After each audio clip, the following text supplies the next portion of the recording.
All right, class. This is number 47B.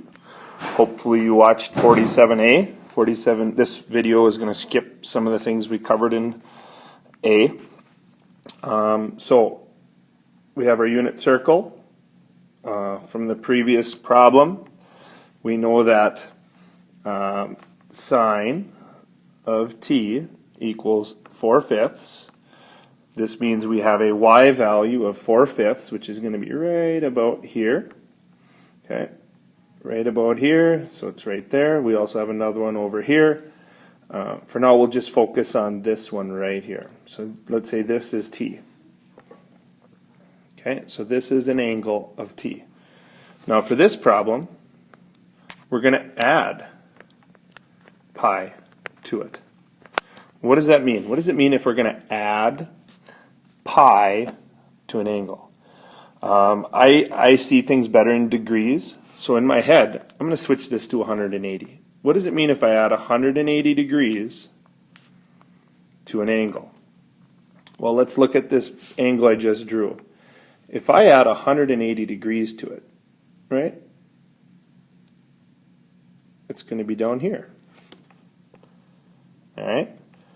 So all I did was add 180 degrees, but now, if you remember back to geometry, okay, I don't know what's going on here. If you remember back to geometry, that means this is a straight line. Okay? Well, if this distance over here is t, and it gives us a point of x 4/5, then this angle here must also be t. And because of symmetry, this point down here must be x, comma, negative 4/5. And if you don't understand that, we can try some values we know, right? In the last video, we saw what sine of 30 was.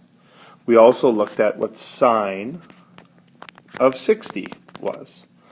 So the sine of 30 from our sheet was 1/2. The sine of 60 from our sheet was the square root of, was the square root of 3 over 2.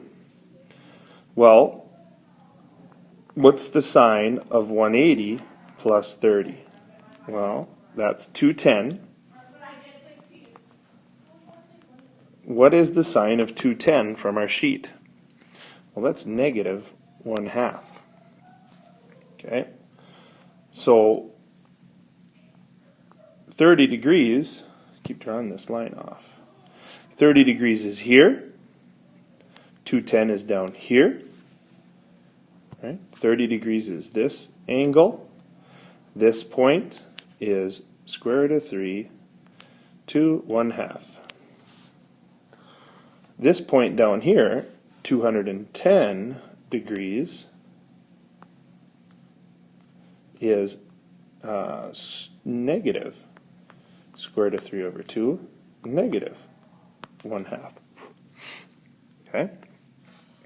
So not only, when I go from this point to down here, not only does the x distance change, the x value change. I'll try and illustrate that. See the x. We go back all the way over to here, so we go negative the same distance. The y value changes too. We go from a positive 1/2 to a negative 1/2.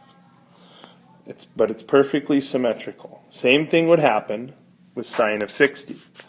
Sine of 60, unit circle, 60 degrees is about right here.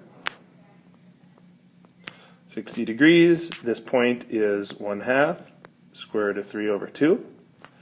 When I add 180 to it, down here, this angle is also going to be 60. Okay, this whole angle would be 180 that I'm adding. So my new angle is 240. Well, what's the sine value at 240? You can look on your sheet. It's going to be negative square root of 3 over 2. This point down here is negative 1/2, negative square root of 3 over 2. Remember, sine is the y value on the unit circle. This drawing isn't very good, but hopefully you've kind of followed along and understood what I've been saying. What I'm getting at is anytime you add 180, you're going to change signs in the sine function. Change signs in the sine function. Like roof, roof. Bark, bark. Two words that mean the same thing. Although bark, bark wouldn't be different spelling. Just forget what I just said. Anyways, back up here. So if sine of an angle is 4/5, sine of pi plus t would be negative 4/5. All right?